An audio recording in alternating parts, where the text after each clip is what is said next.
মাত্র ২৭ বছর বয়সে নিহত হন দার্জিলিংয়ের লেবংয়ের বরাগিংয়ের বাসিন্দা ক্যাপ্টেন ব্রিজেশ থাপা। সোমবার রাতে জম্মু কাশ্মীরের ডোডা থেকে ৪ ঘন্টা দূরত্বে থাকা এক পাহাড়ি জঙ্গলে একটি অভিযানের সময় আচমকা আতঙ্কবাদীরা হামলা চালায়। জঙ্গিদের বিরুদ্ধে পাল্টা হামলা চালান সেনারা।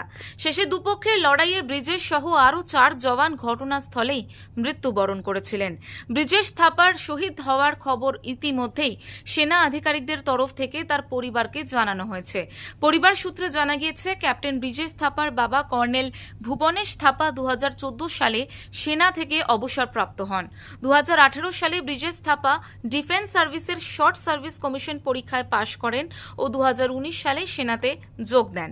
ব্রিজেশ থাপার পিতা কর্নেল ভুবনেশ থাপা বলেন, ছোট থেকেই ব্রিজেশের সেনার প্রতি খুব টান ছিল, নিজেকে সেইভাবেই তৈরি করেছিল। কষ্ট তো হচ্ছে, কিন্তু আক্ষেপ নেই।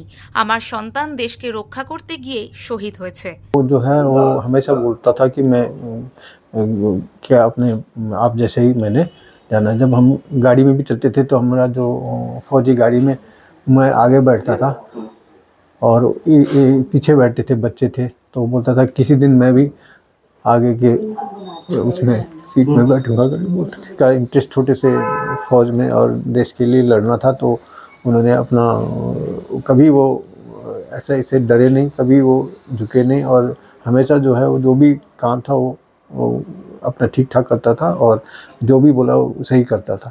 বুধবার ক্যাপ্টেন ব্রিজেশ থাপার পার্থিব শরীর শিলিগুড়িতে ফিরলে তাকে বাগডোগরা সেনা ছাউনিতে রাষ্ট্রীয় মর্যাদা জানানো হয়েছে। সেখান থেকে তার দেহ সড়কপথে লেবংয়ের নিজ ভূমিতেই নিয়ে যাওয়া হবে। উল্লেখ্য, মমতা বন্দ্যোপাধ্যায় এই ঘটনায় শোক প্রকাশ করেছেন।